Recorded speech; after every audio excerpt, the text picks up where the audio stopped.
Pemirsa, malam ini kita bertemu kembali di Karni Ilyas Club. Dan malam ini kami mengundang tamu, nama yang sangat populer sebetulnya. Ustadz Felix Xiao. Populer dan juga ada geri-geri sedap kalau mengundang dia. Assalamualaikum Ustaz. Waalaikumsalam warahmatullahi wabarakatuh.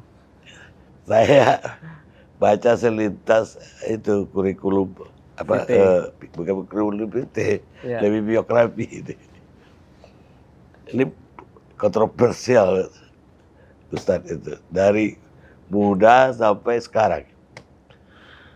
Ya gimana nggak kontroversial ya?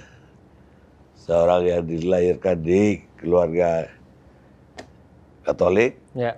sekolah juga sampai SMA sekolah Katolik, bisa terpengaruh oleh Islam yang biasanya nggak terpengaruh, tapi ia berbeda lah gitu. Alhamdulillah.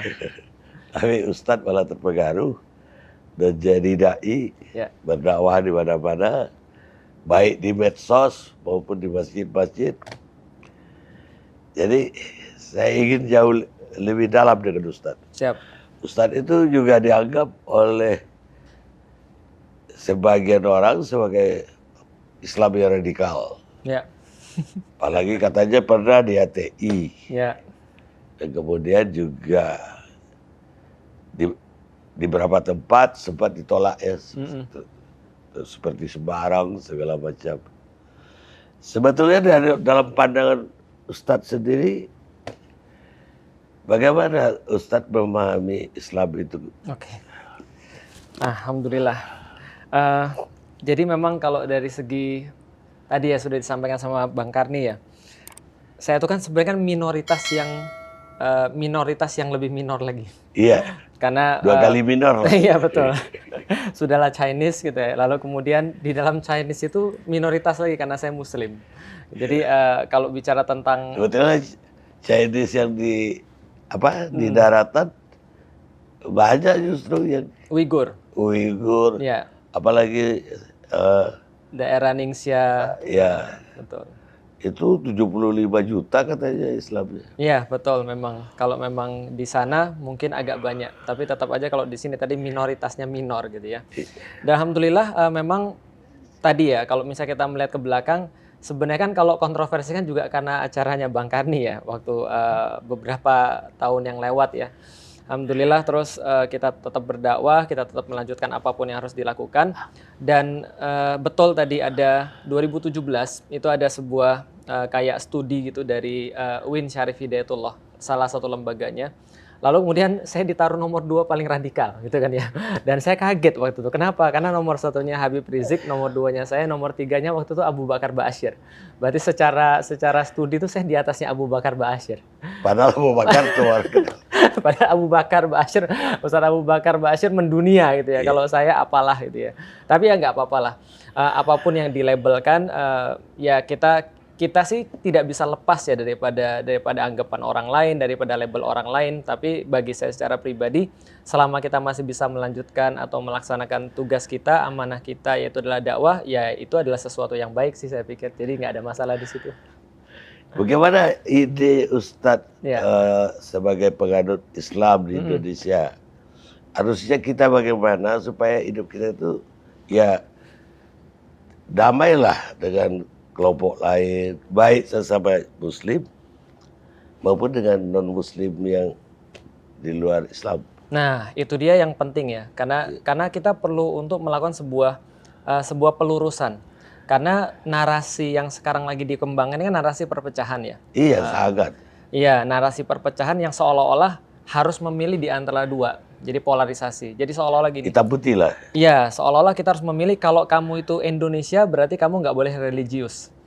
Dan kalau kamu mau religius, kamu nggak boleh Indonesia kan gitu. Walaupun sebetulnya kita sila pertama ketuhanan yang Maha Esa. Nah, artinya harus religius. Betul. Berarti polarisasi ini kan harusnya nggak ada nih. Iya. Tapi sekarang dikembangkan seolah-olah kalau misalnya kita itu mendalam dalam keislaman kita, seolah-olah kita nggak bisa toleransi sama orang lain. Sebaliknya kalau kita mau toleransi kepada orang lain, seolah-olah kita harus melepaskan agama kita. Nah, karena itulah saya tuh kadang-kadang sulit untuk ngomong ya, dan kadang-kadang bagi saya tuh agak wasting time untuk ngomong kepada orang lain menjelaskan hal ini. Maka saya tinggal foto aja, foto keluarga saya, bapak saya, makan bareng saya, bareng cucu-cucunya, kita ngobrol tentang agama, kita ngobrol tentang kehidupan, kita ngobrol tentang keluarga, dan lalu saya tulis di situ captionnya, kira-kira bagian mana lagi dari toleransi harus saya pelajari kan gitu. Nah, ini adalah yang kita sampaikan bahwa ketika seseorang tuh berada dalam Islam, sebenarnya dia sudah include di dalamnya toleransi itu.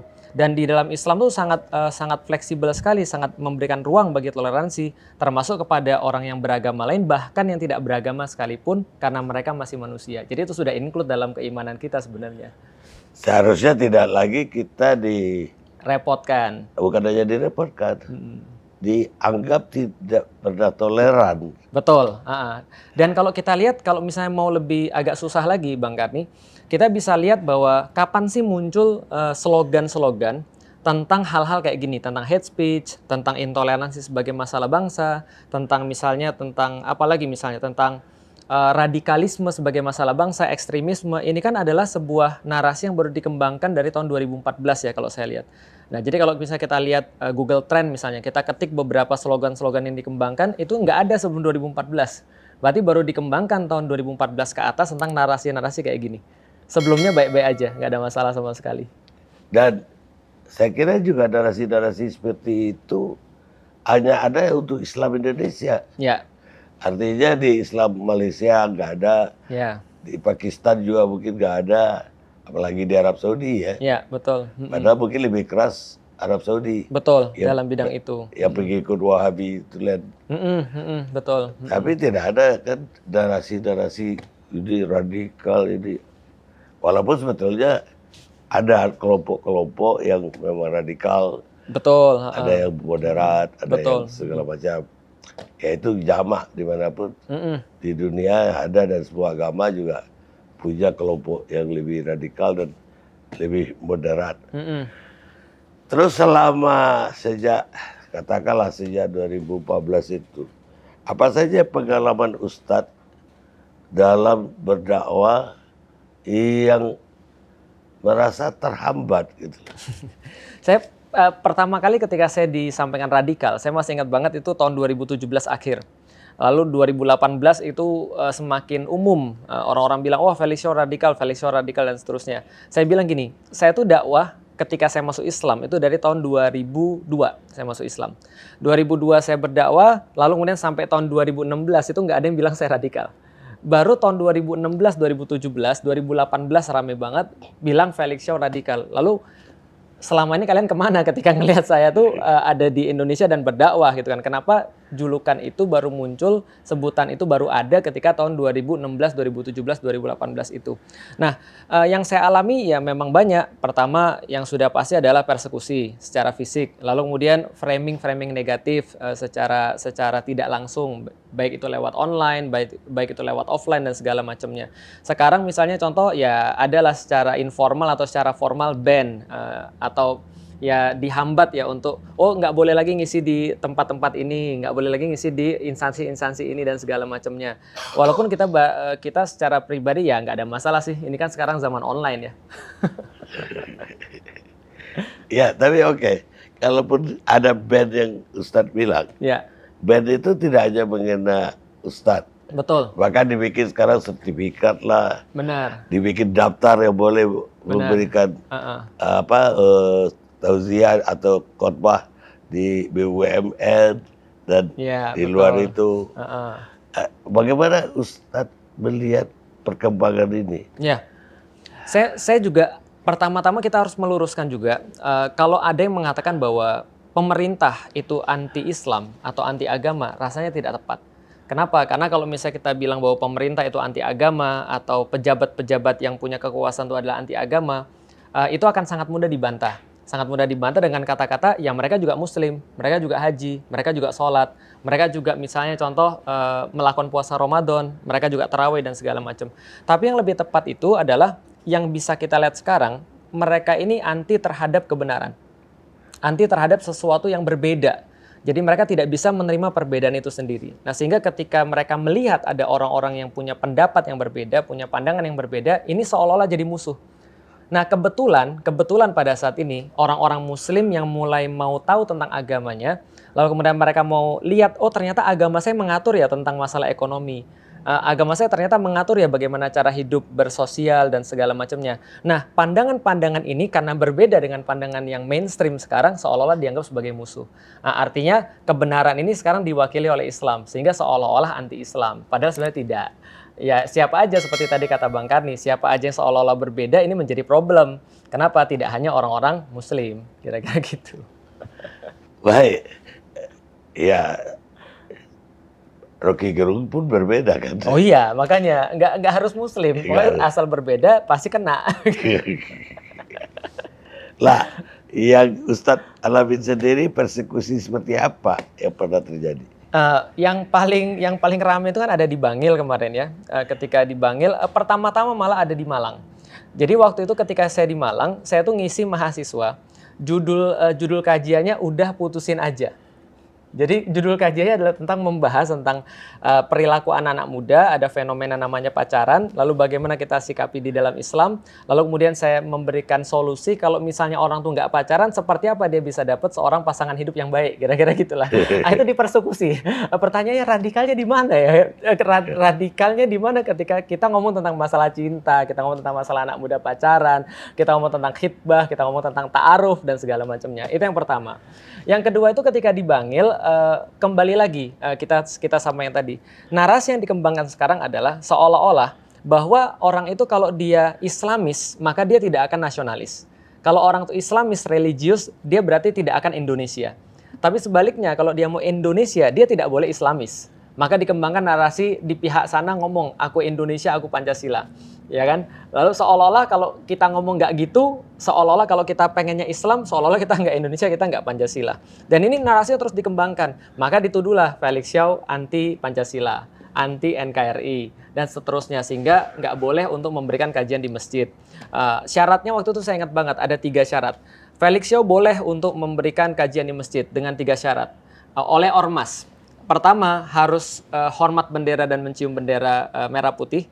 Yang kedua, harus menyatakan keluar dari Hizbut Tahrir dan tidak mendakwakan lagi khilafah. Yang ketiga, menyatakan sumpah setia terhadap NKRI. Saya bilang sama mereka di depannya, kalau Anda yang nyuruh saya bahkan syahadat, saya nggak mau. Bahkan kalau saya disuruh syahadat nih sama orang, saya nggak mau. Bahkan itu syahadat, jangankan perkara-perkara lain. Kenapa? Dengan melakukan itu berarti kita mengamini bahwa kita bermasalah seperti yang mereka tuduhkan. Nah, ini adalah sesuatu yang kita katakan sebagai problem. Kenapa? Karena hukum itu ternyata tidak berperilaku sama seperti satu dengan orang yang lain. Seolah-olah memihak pada seolah-olah memihak pada satu hal dan tidak memihak pada satu hal yang lain. Nah, itu yang kita lihat. Dan ternyata setelah saya lihat, oh ternyata ini juga pernah dialami oleh orang-orang zaman dulu. Maka saya bilang, ya ini adalah kayak satu cerita yang sama tapi dengan pemain yang berbeda. Ya, tapi kalaupun ada pengalaman-pengalaman seperti tadi, ya. Menurut Ustadz seharusnya pemerintah harus bagaimana? Ya, menarik ketika melihat kata-kata Muhammad Nasir. Ketika beliau memberikan sebuah perandai-andaian tentang seorang pemimpin itu harusnya seperti apa. Dia katakan gini, bahwa ketika kita menjadi seorang pemimpin, kita tuh bukan hanya menjadi pemimpin orang-orang yang suka kepada kita. Tapi kita juga memimpin kepada orang-orang yang tidak suka kepada kita. Kalau ibaratnya kita ini adalah seorang tukang kayu, maka kayu-kayu itu kita sudah tahu tempatnya ada di mana. Bukan hanya kayu yang bisa dipahat yang kita bisa manfaatkan, tapi kayu yang tidak dipahat pun kita sudah bisa manfaatkan juga. Artinya kita tidak bisa membuat satu narasi yang tadi bertentangan. Dan narasi ini sudah mengakar dari tahun 2014 tadi. Sehingga kita bisa lihat Indonesia ini benar-benar terpecah. Contoh misalnya, dulu pernah ada satu narasi, kalau Bang Karni masih ingat, kalau milih presiden ini, kalau kamu milih calon presiden ini, kamu nggak boleh naik tol. Karena yang buat tol adalah presiden yang ini, kan gitu kan ya, calon presiden yang ini. Lalu kemudian ada satu lagi yang mengatakan, oke kalau begitu kalian naik tol aja, tapi nggak boleh naik jalan biasa. Pikir saya dalam hati, loh ini problemnya di mana kok kita jadi hancur gini? Perkataan yang satu salah, perkataan yang lain juga salah. Dan inilah perkataan yang mencerminkan adanya perpecahan dalam umat gitu maksudnya, dalam rakyat. Dan ini kan nggak boleh terjadi. Harusnya kan nggak gitu cara berpikirnya. Adanya kampret, lalu kemudian cebong, ini juga membuat kita sedih. Makanya saya katakan saya nggak pernah menggunakan kalimat-kalimat perpecahan seperti itu. Karena seolah-olah kita mempolarisasi orang dan ini nggak boleh terjadi. Nah, di dalam Islam itu yang namanya persatuan itu lebih penting daripada preferensi pribadi. Karena persatuan itulah yang memberikan satu efek yang lebih besar. Nah, itulah kemudian di dalam Islam sebenarnya yang kita inginkan. Baik. Ustadz kan udah dari 2002 ya? Iya, 2002. Jadi sampai sekarang udah 18 tahun. Alhamdulillah. Kalau saya masukkan dalam aliran, Ustadz itu Muhammadiyah atau NU? Iya, saya juga bertanya-tanya, saya Muhammadiyah atau NU ya. Dan mungkin kalau seandainya yang lain ditanya juga, mereka juga bingung sebenarnya. Karena saya cukup unik, ketika saya masuk Islam, guru-guru saya yang pertama adalah dari NU. Jadi guru-guru saya mengajari saya di awal-awal, mengajari tentang bahasa Arab dasar misalnya, ngajarin tentang fikih dasar, itu adalah ketika saya di IPB, itu guru-guru saya orang-orang NU. Lalu kemudian ketika beranjak lagi agak dewasa, saya diberikan pengalaman organisasi sama guru-guru saya dari Muhammadiyah juga. Saya juga berjumpa dengan dari golongan-golongan yang lain. Jadi kalau saya dijelaskan aliran apa, mungkin secara fikih gitu kan ya, secara fikih mungkin lebih dekat kepada NU. Secara fikih, secara amal gitu ya. Tapi mungkin dari segi pemikiran ataupun yang lain, mungkin juga lebih dekat kepada Muhammadiyah. Tapi yang jelas ya Muhammadiyah dan NU kan ada perbedaan di Indonesia misalnya. Tapi kalau kita tarik garis lurus, ternyata Muhammadiyah dan NU juga sama sebenarnya dalam beberapa hal yang lebih besar, lebih banyak. Nah, ada pengalaman yang menarik nih Pak Karni. Saya juga pernah nanya tuh sama istri saya. Istri saya tuh dari Pati, Jawa Tengah. Dia belum kerudungan ketika dia masih di Pati. Ketika dia masuk IPB pada tahun 2001, kira-kira 1 tahun setelah di IPB, dia pulang dalam keadaan kerudungan. Setelah dia kerudungan, ini cuma cerita ya, ini tanpa bermaksud apapun, cuma cerita yang bisa kita ambil hikmahnya. Ketika dia kerudungan, lalu kemudian balik lagi ke Pati, menarik, ada celetukan dari orang-orang yang ada di kampungnya. Kamu udah masuk Muhammadiyah ya? Jadi seolah-olah kalau Muhammadiyah itu kerudungan, NU tidak. Nah, pertanyaannya, apakah celetukan itu benar? Jawabannya tidak. Karena NU dan Muhammadiyah sama-sama menyuruh untuk kerudungan sebenarnya. Cuman yang ditangkap pada masyarakat seolah-olah ada tadi dikotomi antara NU dan Muhammadiyah, walaupun sebenarnya tidak. Stigma lah ya. Stigma, itu maksudnya. Tapi kenapa Ustadz tuh pernah mengatakan misalnya yang berjilbab itu hanya untuk orang-orang yang perempuan-perempuan yang cantik.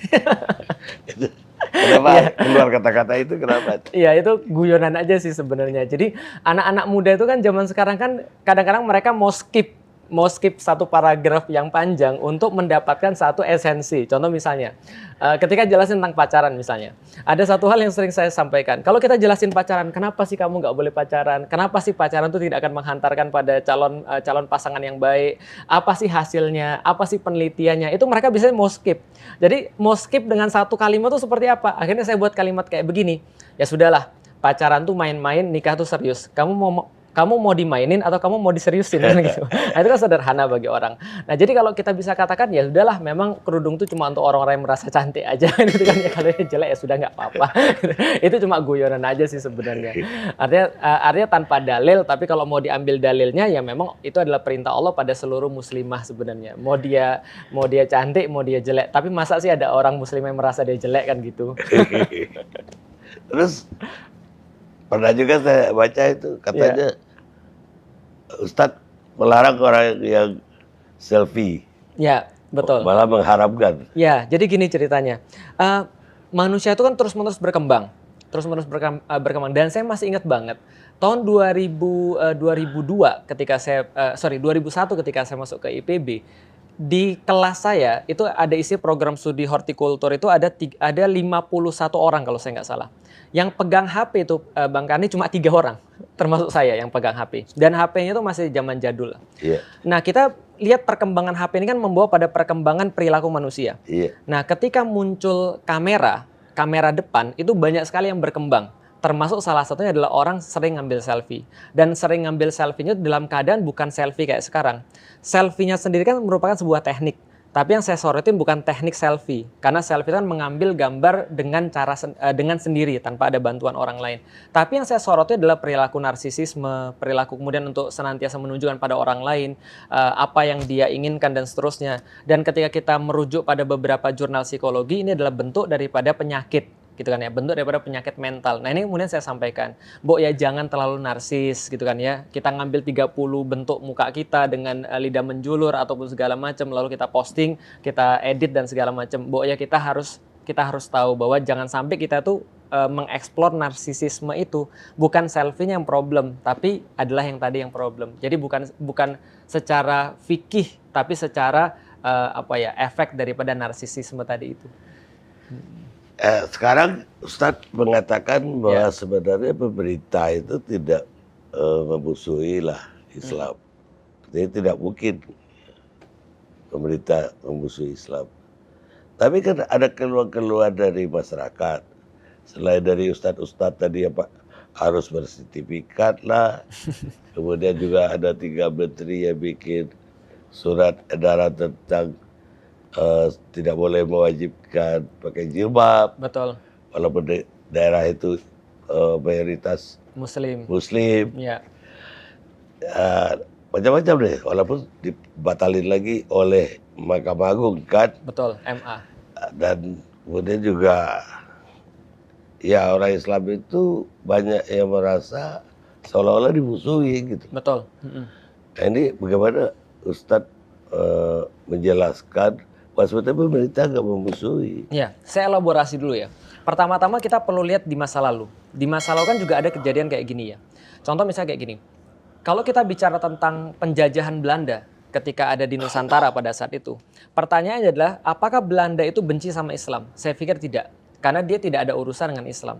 Yang dia urusan adalah kalau ada orang yang mengganggu kepentingan saya, maka dia adalah musuh saya. Berarti problemnya adalah pada kepentingan, bukan pada agamanya. Maka agama apa saja yang stand up kepada apa yang mereka lakukan, itu pasti mereka akan masalah. Problemnya adalah, satu-satunya agama yang saya lihat, ketika dia itu tidak akan bisa diam ketika muncul satu penjajahan atau ketidakadilan, itu adalah Islam.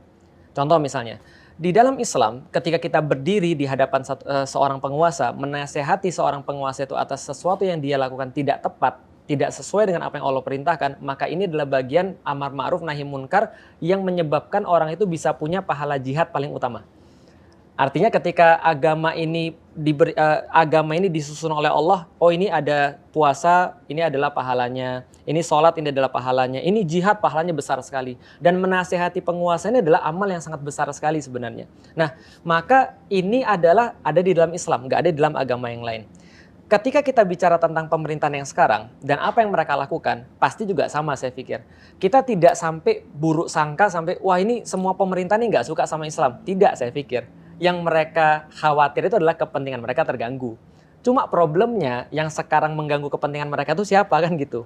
Apakah ada pada agama yang lain potensi untuk itu? Ternyata tidak. Yang ada potensinya di dalam Islam. Artinya potensi untuk memberikan koreksi, potensi untuk memberikan seperti apa saran harusnya dilakukan, potensi untuk memberikan hal yang lebih baik daripada yang dilakukan. Nah itu adanya pada Islam.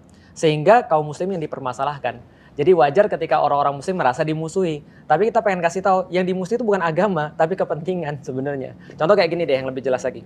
Apakah Fir'aun tuh benci sama orang-orang Yahudi? Saya pikir tidak. Kenapa? Karena sebelum-sebelumnya itu tidak ada problem sama orang-orang Yahudi, sama orang-orang Bani Israel. Fir'aun itu baru punya problem dengan Bani Israel ketika dia diberikan sebuah prediksi. Dia diberikan sebuah gambaran ke depan bahwa kamu akan digantikan oleh seorang raja dari Bani Israel. Maka dia langsung bilang, kalau gitu gue buat program. Apa programnya? Setiap anak kecil yang lahir laki-laki semuanya sembelih. Kenapa? Jangan sampai ada seorang yang bisa gantiin saya, kan gitu. Nah intinya gitu aja sih sebenarnya. Jadi bukan pada Bani Israelnya problemnya, tapi pada kepentingan dia. Baik, kita lebih dalam lagi. Alasannya Ustadz Pelik masuk Islam, karena ternyata Islam lah yang bisa menjawab. Seperti kenapa manusia harus ada di bumi ini. Dan kemudian setelah mati kemana kita ini sebetulnya semuanya. Dan ada satu poin lagi kalau nggak salah itu. Ya. Mungkin Ustadz bisa menjelaskan apa yang Ustadz maksud dengan ini. Ya. Jadi Islam ini adalah satu agama yang memberikan komprehensivitas dalam pandangan hidup manusia. Jadi dia menjawab 3 pertanyaan dasar pada manusia, dari mana asal manusia ini, akan kemana dia setelah mati, dan ngapain dia hidup di dunia. Ibaratnya begini, kalau seandainya kita tahu 3 ini, maka insya Allah hidup kita itu akan sempurna. Kita tahu dari mana asal kita, dari Allah misalnya kita sudah jawab. Akan kemana kita setelah mati, akan kembali pada Allah. Maka ada hubungannya tuh, kita dari Allah akan kembali pada Allah. Kita dari Allah, kita diberikan kehidupan. Ketika kita diberikan kehidupan ini, kita dikasih syariat supaya hidup kita ini benar. Nah, setelah kita balik lagi kepada Allah, kita dihisap di situ. Nah, dihisap itu berdasarkan apa? Syariat sudah diberikan. Maka orang tuh nyambung kehidupannya, nggak putus di tengah. Contoh misalnya, kenapa kamu melakukan puasa? Iya, karena aku akan dihisap. Dihisapnya berdasarkan apa? Ya, syariat yang sudah diberikan oleh Nabi Muhammad tentang puasa. Kenapa kamu nggak berzina? Ya, karena saya nanti akan dihisap. Berdasarkan apa? Ya, syariat yang diberikan oleh Rasulullah bagaimana cara saya untuk berkomunikasi dan berinteraksi dengan perempuan. Kenapa kamu memperlakukan anak istrimu dengan baik? Karena saya akan dihisap. Kenapa kamu misalnya akan dihisap? Pasti karena saya sudah dikasih syariat tentang keluarga dan seterusnya. Nah, ini kemudian pandangan hidup yang sangat komprehensif di dalam Islam. Kalau kita sudah paham ini, ibarat kita tahu kita lagi di mana, kita tahu akan menuju kemana, dan kita tahu seperti apa yang kita akan jalani supaya menuju ke sana. Jadi sudah tahu what, sudah tahu why, sudah tahu now-nya di mana, dan how to-nya sudah ada. Nah, itu Islam lengkap. Dan tidak ada di agama lain menurut Sampai Ustadz. sekarang saya juga merasa tidak ada di agama lain, karena itulah kemudian saya dapat di dalam Islam. Baik Ustadz, saya terima kasih banyak. Ustadz udah mau datang malam-malam begini. Siap, insya Allah. Dan sebelum saya akhiri, saya mau kasih kenang-kenangan Ustadz. Masya Allah, legend. Karni Ilyas, lahir untuk berita. Masya Allah, berarti ini tujuan hidup ini berarti ya? Dakwah itu. Oh, dakwah. Tujuan hidupnya jadi berita ya? Pemirsa, sampai ketemu di Karni Ilyas Club yang akan datang. Saya kirain kita rehat sejenak.